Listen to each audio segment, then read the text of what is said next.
Beloved students, welcome to CBKYS.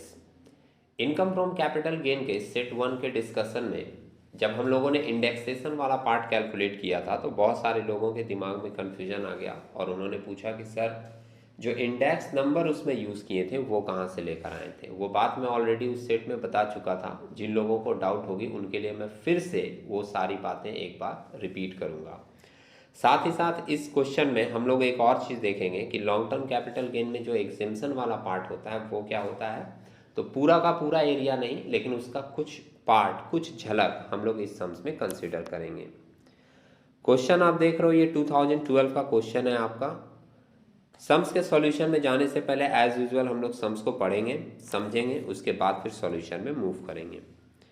Simply mention कर रहा है ऑन 25/10/2021 दिम्ति sold shares in a company for ₹4,60,000।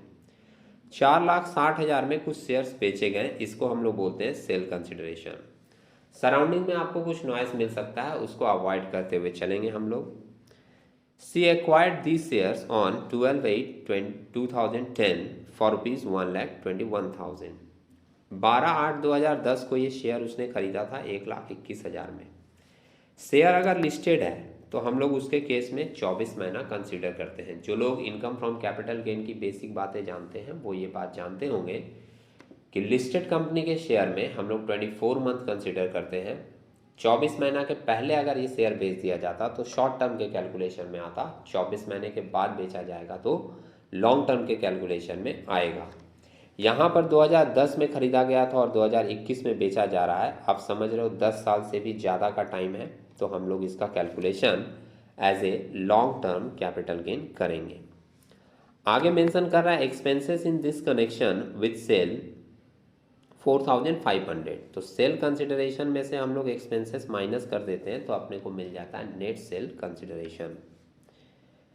और आगे मेंशन कर रहा है C purchase a residential house on 21/2021 for ₹3 lakh. जिस प्रीवियस ईयर में इसने अपने शेयर को बेचा, उसी प्रीवियस ईयर में एक एसेट खरीदा भी गया है। और कौन सा एसेट है? Residential house property.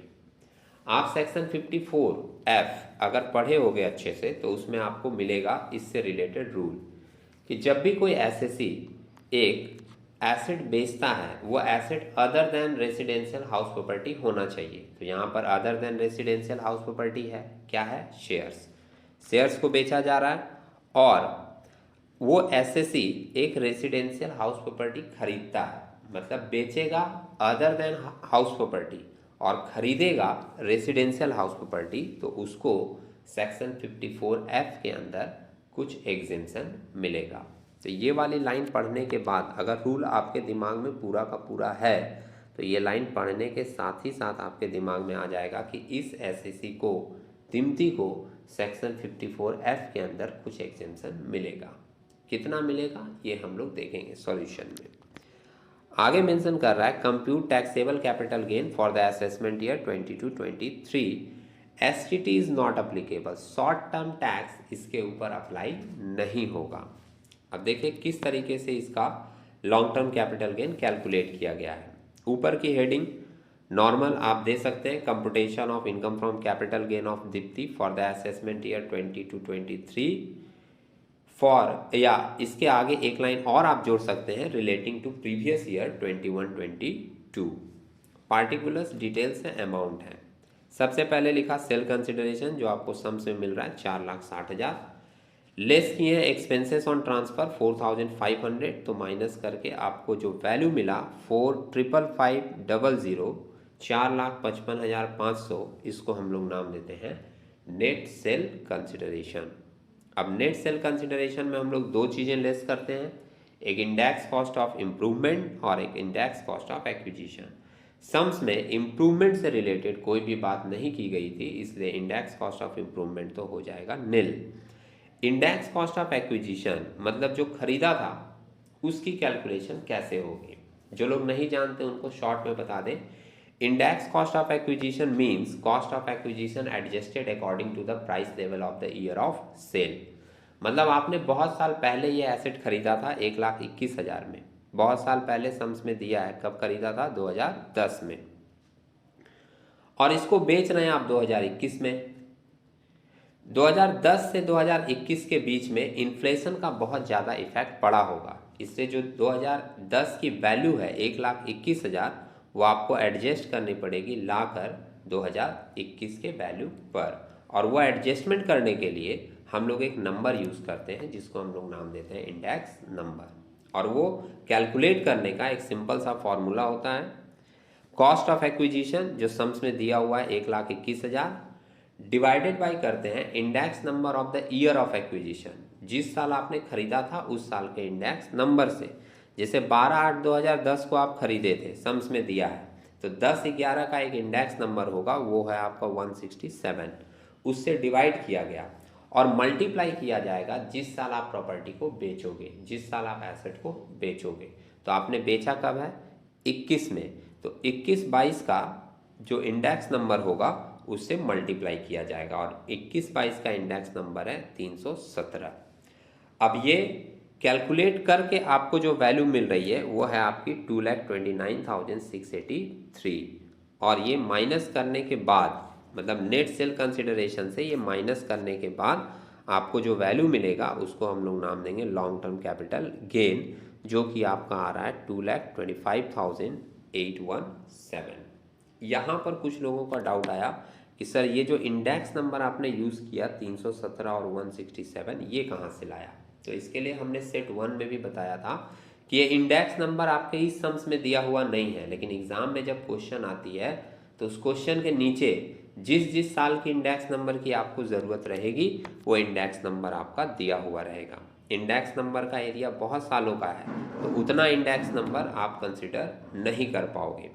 और जानकारी के लिए अभी भी अगर डाउट है तो आपको हम दिखा दे रहे हैं कि ये इंडेक्स नंबर आपको कहाँ से मिलेगा।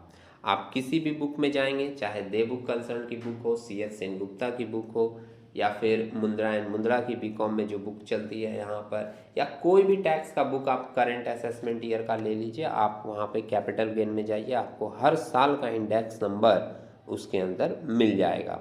जैसे ये आप देख रहे हैं दे बुक कंसर्न की बुक है, यहाँ पे हम लोग इंडेक्स नंबर देख रहे हैं। ये देखिए सबसे पहले यहाँ पर आपको मिलेगा कॉस्ट ऑफ एक्विजिशन निकालने का तरीका। क्या मेंशन किया है? Cost of acquisition into cost inflation index CII for the financial year in which the asset is transferred, मतलब जिस साल आप एसेट बेच रहे हो उस साल के इंडेक्स से मल्टीप्लाई होगा। आपका कॉस्ट ऑफ एक्विजिशन सम्स में 1,21,000 था, इनटू किया गया 317। आप यहाँ देखिए 21/22 का इंडेक्स नंबर 317 है, दिख रहा है, और डिवाइड किया जाता है cost inflation index CII for the financial year in which the asset is acquired by the assessee, जिस साल एसएससी एसेट को एक्वायर्ड किया था। खरीदा कब था? 10/11 में। आप यहाँ देखिए 10/11 का इंडेक्स नंबर आपको दिख रहा है कितना? 167। ये इंडेक्स नंबर को यूज़ करके वहाँ पे कैलकुलेशन की गई थी। तो अभी ये कैलकुलेशन उम्मीद है आप लोगों को समझ में आई होगी। लास्ट एक पार्ट हम लोग देख लेते हैं कि एग्जेम्पशन के बारे में क्या किया था। तो ये लॉन्ग टर्म कैपिटल गेन 225,817 के बाद लेस किया गया exemption under section 54F। 54F में किस चीज़ के लिए आपको एग्जेम्पशन मिलेगा? अगर आप एक प्रॉपर्टी ट्रांसफ़र करोगे, एक एसेट ट्रांसफ़र करोगे other than residential house property, मतलब जो आप बेच रहे हो वो रेसिडेंशियल हाउस प्रॉपर्टी नहीं होना चाहिए, और जो एसेट आप खरीद रहे हो वो रेसिडेंशियल हाउस प्रॉपर्टी होना चाहिए, तो आपको 54F में एग्जेम्पशन मिलेगा। अब कितने का एग्जेम्पशन मिलेगा वो मैं आपको बता देता हूँ, यहाँ पर क्लियरली लिखा नहीं है। एग्जेम्पशन जो है वो मिलता है, एक कैलकुलेशन आपको करनी होगी ये वाली, और ये कैलकुलेशन किस चीज़ की है? लॉन्ग टर्म कैपिटल गेन, मतलब ये जो गेन आपका आया 225,817 इनटू किया जाता है जितने में आपने प्रॉपर्टी खरीदी है। आप रेसिडेंशियल हाउस प्रॉपर्टी खरीदे हो कितने में? 3 लाख में, ये सम्स में दिया हुआ, और डिवाइड किया जाता है नेट सेल कंसिडरेशन से, जो कि नेट सेल कंसिडरेशन आपका है 455,500। ये कैलकुलेशन करने के बाद आपको एक फिगर मिलेगा जो इंडिकेट कर रहा है कितना? 148,727।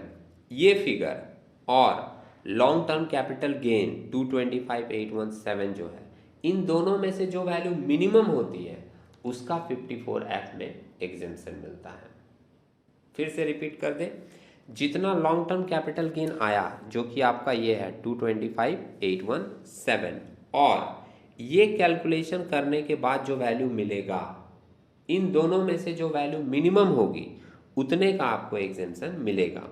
तो 225,817 और इसका कैलकुलेशन करने के बाद अपने को मिल रहा है 148,727। इन दोनों में 148,727 मिनिमम था, इसलिए सेक्शन 54 में 141,727 का एग्जेम्पशन दिया गया। और लॉन्ग टर्म कैपिटल गेन से ये एग्जेम्पशन माइनस करने के बाद जो वैल्यू मिलेगी उसको नाम दिया जाएगा taxable long term capital gain, जिसके ऊपर टैक्स चार्ज की जाएगी। माइनस करने के बाद जो वैल्यू आपको मिला है 77,090। तो उम्मीद है आप लोगों को ये कैलकुलेशन समझ में आया होगा। आज वाले क्वेश्चन में हम एक छोटा सा होमवर्क भी दे रहे हैं। इसकी नॉलेज और इसकी इंफॉर्मेशन जिसके पास भी हो वो कमेंट में इसका आंसर बता दीजिएगा। क्वेश्चन नंबर 26 में 2013 में आया हुआ ये क्वेश्चन है। बहुत ही सिंपल सा क्वेश्चन 3 नंबर के लिए पूछा गया था। State whether the following items are capital assets और नॉट अंडर सेक्शन 2 सबसेक्शन 14। आपको ये बताना है कि ये सारे के सारे एसेट जो नीचे दिए हुए हैं वो capital asset as per section 2 subsection 14 consider किए जाएंगे या नहीं किए जाएंगे।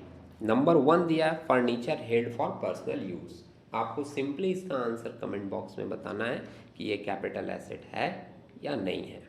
दूसरा बोल रहा है agricultural land situated in municipality having population of 22,000। आपको सिंपली बताना है नंबर 2 का ये कैपिटल एसेट है या नहीं है।